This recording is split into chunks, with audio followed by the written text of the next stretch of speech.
Halo Sobat Adsense, salam pintar. Bersama saya Kak Alex, tutor biologi adsense.id.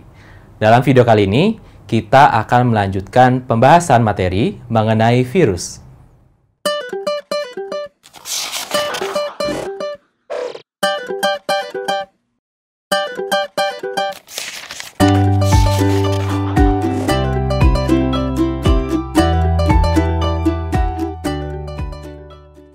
Kita sudah mengetahui bahwa virus ada yang beramplop dan tidak beramplop.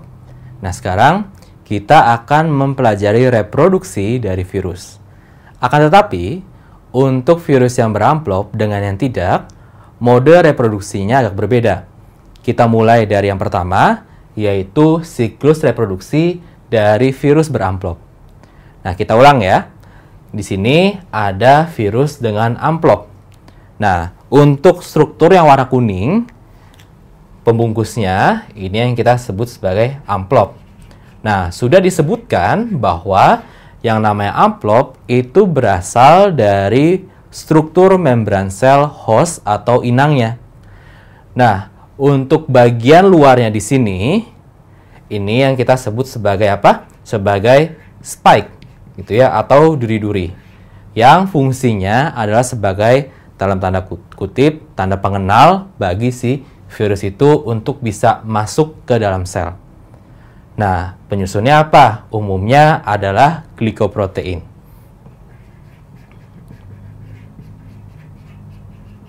Oke. Nah, kemudian baru bagian dalamnya yang berwarna biru, ini yang baru kita sebut sebagai apa? Kapsid. Oke ya. Di sini kita sebutnya adalah kapsid. Nah, kemudian yang warna pink di dalamnya yang dilindungi oleh si kapsid di sini adalah apa? Adalah materi genetik. Saya singkat seperti ini ya. Nah, kalau kita lihat materi genetik yang saya pakai itu adalah RNA, ya kan ya? Karena dia terlihat untai tunggal. Walaupun nanti hati-hati ya, kondisinya bisa berbeda seperti yang teman-teman pelajari di klasifikasi virus. Nah, di sini kita akan ambil contoh virus yang ini gitu ya. Ceritanya dia mau menginfeksi atau melakukan siklus reproduksi di host atau inang ini. Oke. Nah, jadi seperti yang sudah dijelaskan, ketika si virus ini mau melakukan infeksi atau masuk, maka dia harus cocok terlebih dahulu. Misalkan virus ini cocoknya misalkan di sel epitel pernapasan. Maka kode spike harus bisa cocok dengan reseptor yang ada di sel epitel pernapasan.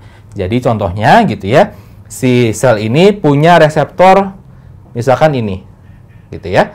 Nah, kalau dia cocok, nah dia akan bisa masuk ya kan ya, seperti yang kita lihat kita temui pada transport zat tipe endositosis.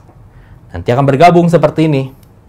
Nah, ketika masuk gitu ya, amplopnya akan berintegrasi dengan membran sel dari host. Seperti yang ada di gambar sini. Kemudian, yang berarti yang benar-benar masuk ke dalam sel, berarti siapanya? Berarti kapsidnya atau selubung proteinnya dan materi genetiknya. Nah, untuk kapsidnya nanti akan dihancurkan oleh zat kimia atau enzim yang ada di dalam sel ini. Jadi, kebuka. Materi genetik akan bebas. Nah, di sini uniknya atau perbedaannya dengan yang tidak beramplop. Nanti teman-teman lihat, di situ ada siklus yang untuk litik atau lisis dengan lisogenik. Nah, kita yang ini dulu aja ya. Nah, kalau seperti ini, berarti materi genetiknya terserah. Dia itu tergantung, dia masuk ke kelas apa. Nah, kalau seperti ini, saya ambil contoh gitu ya. Maka, yang materi genetik yang ada di sini, itu akan dibuatkan mRNA. Nah, kemudian juga difotokopi atau direplikasi. Nah, mRNA ini akan diterjemahkan. Ingat, sentral dogma. Sentral dogma di sini menjelaskan bahwa aliran informasi yang terjadi antara DNA, kemudian RNA, kemudian protein, gitu ya. Nah, untuk alirannya DNA itu adalah transkripsi, ditranskripsi sehingga kita dapat RNA, RNA akan ditranslasi sehingga kita akan dapat protein. Hasil transkripsi dari DNA ini yang kita sebut sebagai mRNA atau dalam bahasa Indonesia disebut RNA duta. Dia yang akan bawa pesan. Nah, jadi mRNA ini akan diterjemahkan atau ditranslasi menjadi apa? Menjadi protein. Nah, berarti di sini adalah yang calon pembungkusnya atau si amplopnya sudah dijelaskan, yang ada spike-nya yang merupakan komponen glikoprotein. Kemudian dari mRNA ini kita juga dapat menghasilkan apa? Dapat menghasilkan kapsomer-kapsomer sehingga kita akan dapatkan kapsid.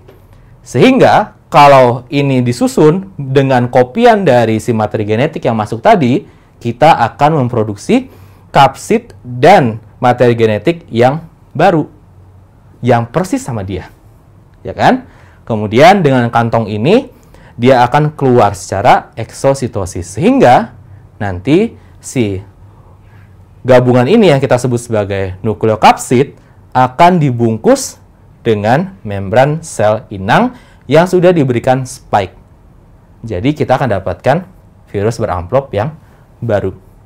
Oke ya. Jadi kita bisa lihat bahwa reproduksi virus beramplop pada dasarnya tidak begitu membunuh si sel ini. Oke. Nah, untuk menggagalkan siklus reproduksi dari virus beramplop, kita bisa hancurkan amplopnya. Misalkan yang dapat kita temukan di virus penyebab COVID-19 atau SARS-CoV-2, ya kan?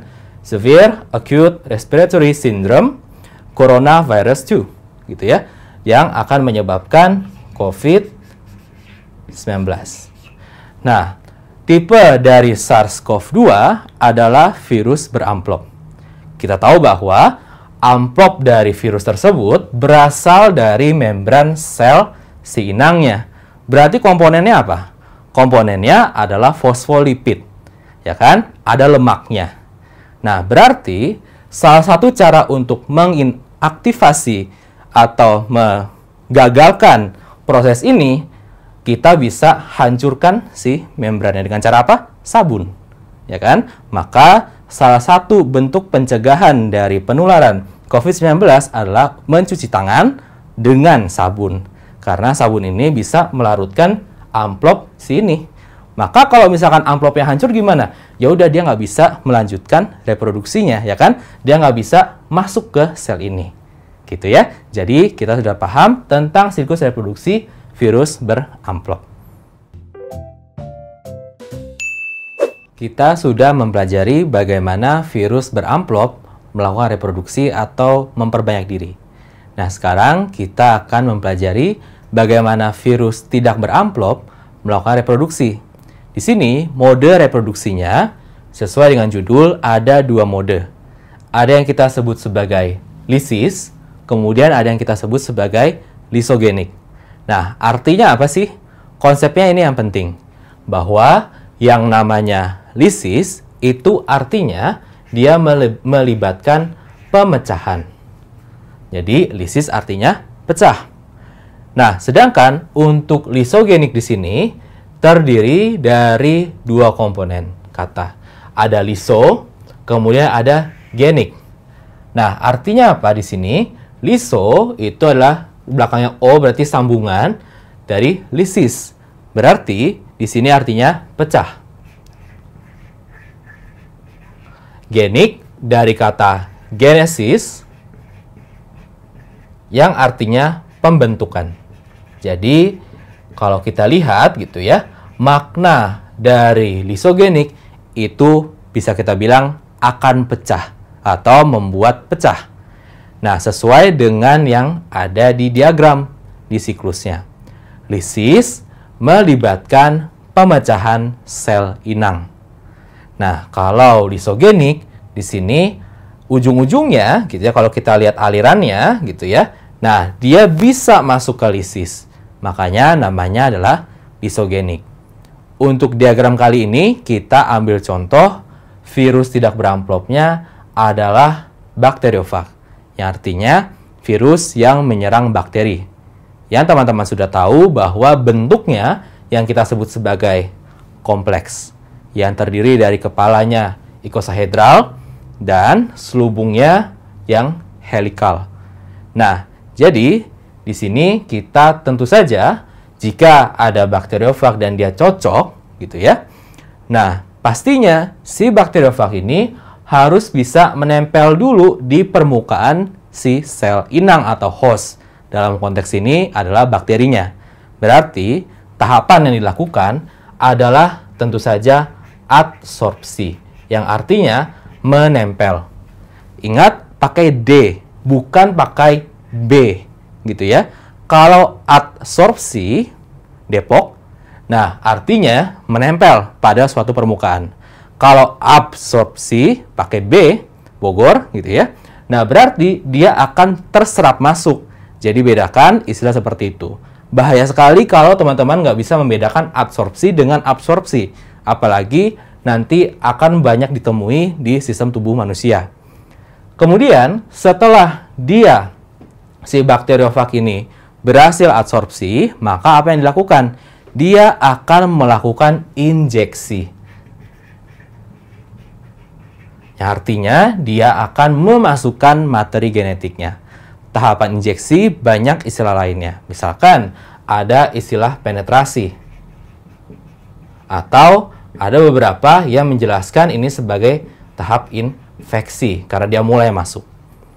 Nah, kemudian teman-teman, pada dasarnya materi genetik yang masuk ke dalam suatu sel, materi genetik asing, seharusnya sel itu punya bentuk pertahanan, yaitu biasanya ada enzim restriksi untuk mematikan si materi genetik yang asing. Tetapi sesuai dengan evolusi bahwa hubungan antara penginfeksi dengan host itu akan selalu kejar-kejaran. Jadi kalau misalkan si host yang ngakalin, si virusnya akan ngakalin juga. Terus-terusan seperti itu. Nah, konteksnya di sini dia berhasil masuk. Nah, hal pertama yang dilakukan adalah pastinya harus melumpuhkan sistem dari si sel inang biar dia nggak dihancurkan. Nah, kemudian kalau itu sudah selesai, maka dari si materi genetik ini akan melakukan pelingkaran. Nah, ini yang jarang sekali dibahas. Nah, di sini yang baru akan menentukan dia itu masuk ke lisis atau masuk ke lisogenik. Ada banyak faktornya. Nah, jika dia masuk ke lisis, maka materi genetik ini, yang warna pink ini, yang miliknya si bakteriofag atau virus, ini akan membajak si sel inang untuk melakukan atau mentranskripsi dan mentranslasikan sehingga akan didapatkan protein dan nantinya kita akan dapatkan bagian-bagian tubuh dari si virus atau bakteriofag. Maka tahapan ini membuat bagian tubuh, tentu saja kita pakai istilahnya adalah sintesis. Setelah disintesis, pastinya dirakit, ya kan? Berarti tahapannya disebut sebagai perakitan atau yang kita sebut juga sebagai eklifase. Kemudian, jika waktunya sudah pas, semua sudah terbentuk, maka di bagian dalam akan menggunakan enzim untuk melubangi permukaan dari si bakteri.